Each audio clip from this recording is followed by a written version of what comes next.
Next question. A straight highway leads to the foot of a tower. A man standing at the top of the tower observes the car at an angle of depression 30 degree, which is approaching the foot of the tower with a uniform speed. 6 seconds later, the angle of depression of the car is found to be 60 degree.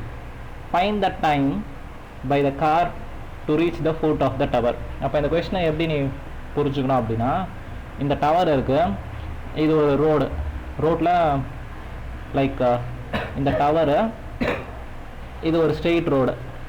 ஒருத்தர் இந்த tower மேலே நின்று பார்த்துட்ருக்காங்க. இந்த car என்ன பண்ணுது, இந்த டவரை towards வந்துகிட்டே இருக்குது. இனிஷியலாக இங்கே இருக்குது, யூனிஃபார்ம் ஸ்பீட் கொடுத்துருக்காங்க. அப்படியே இங்கே கண்டிப்பாக அது டவரை கிட்ட வந்துடும். சரியா? அது எவ்வளோ டைமில் டவரை ரீச் பண்ணோம், இதுதான் கொஸ்டின். ஸோ அவங்க கொடுத்துருக்கிற டேட்டாஸ் வச்சு ஒரு டயக்ராம் முடிச்சிடலாம்.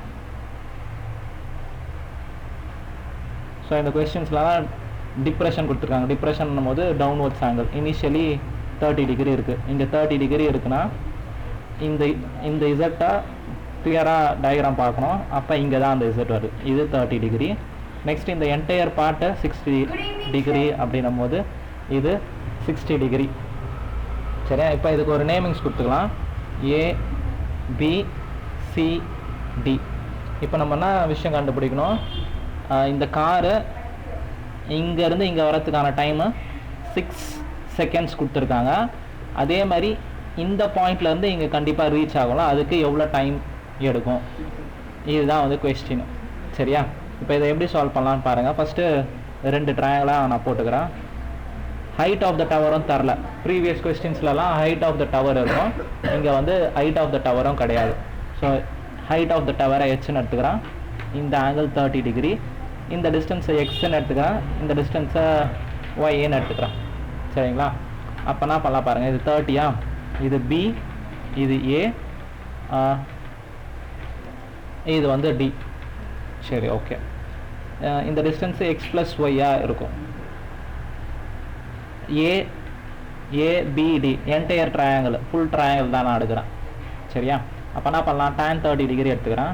tan 30 degree is equal to H by BD அப்படியே கூட வச்சுங்க, ஒன்றும் பிரச்சனை இல்லை. tan 30 டிகிரி எவ்வளோ value, 1/√3. 1/√3 is equal to H by BD. சரியா? அப்போ ஹெச் மட்டும் வேணும்னா என்ன பண்ணலாம் பாருங்கள். ஹெச் மட்டும் வேணும்னும் போது இது ரெண்டும் இப்படி கிராஸ் மல்டிபிள் பண்ணிங்கன்னா √3h இஸ் ஈக்குவல் டு பிடின்னு வரும். அப்போ h is equal to BD by √3. சரியா? இந்த ட்ரையாங்கிள் ஒரு ட்ரையாங்கிள் வச்சு முடிச்சிருக்கோம். நெக்ஸ்ட் ட்ரையாங்கிளுக்கு என்ன பண்ணலாம் அப்படின்னா, இந்த 60 டிகிரி ட்ரையாங்கிள் வச்சு போடுவோம்.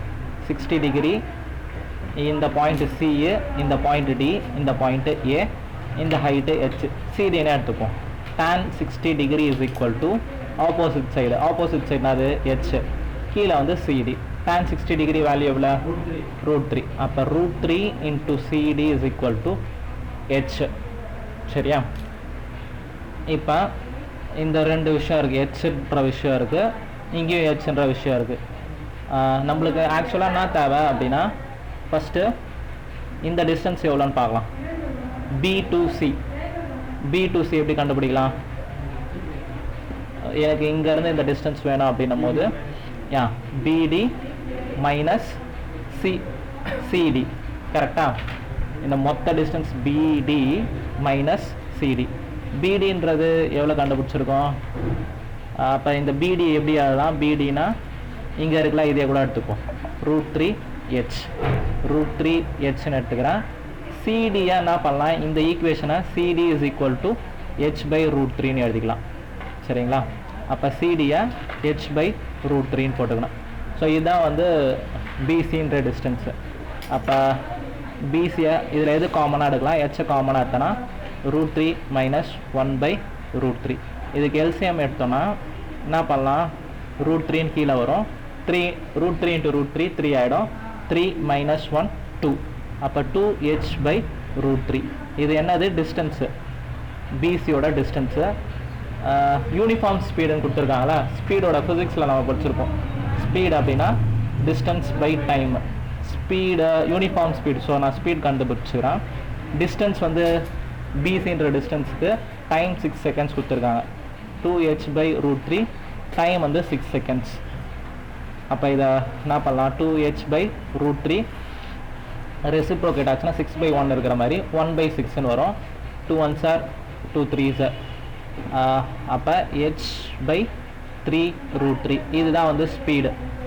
சரியா, யூனிஃபார்ம் ஸ்பீடுன்னு கொடுத்துருக்காங்க. அப்போ C/D-யும் அதே ஸ்பீடில் தான் போகுது.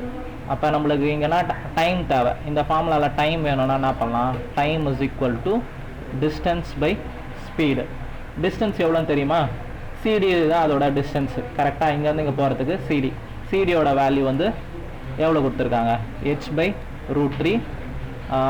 ஸ்பீடோட வேல்யூ h/3√3.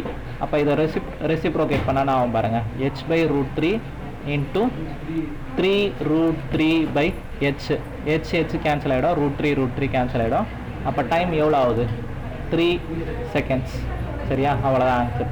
அப்போ இந்த கார் பாருங்கள், B to C வரத்துக்கு 6 செகண்ட் ஆயிருக்கு, C to D வரத்துக்கு ஜஸ்ட் 3 செகண்ட்ஸ் தான் ஆயிருக்கு. சரியா, எப்படி போட்டேன்னு கிளியரான ஒரு முறை பார்த்துக்கலாம். ஃபர்ஸ்ட் எடுத்தோடனே ரெண்டு ட்ரையாங்கிள் தனித்தனியாக போடுறீங்க. ஸ்பீடு யூனிஃபார்ம் ஸ்பீடுன்றதால பிசி போகிற டிஸ்டன்ஸை கண்டுபிடிச்சிட்டு அதை வச்சு ஸ்பீடை கண்டுபிடிச்சிடுறோம். அந்த ஸ்பீட் ஃபார்முலாவை யூஸ் பண்ணி C/D-யோட டைமை கண்டுபிடிச்சிடுறோம். ஓகே, ஒரு முறை இன்னொரு முறை பொறுமையாக பார்த்தீங்கன்னா ஈஸியாக புரிஞ்சிடும்.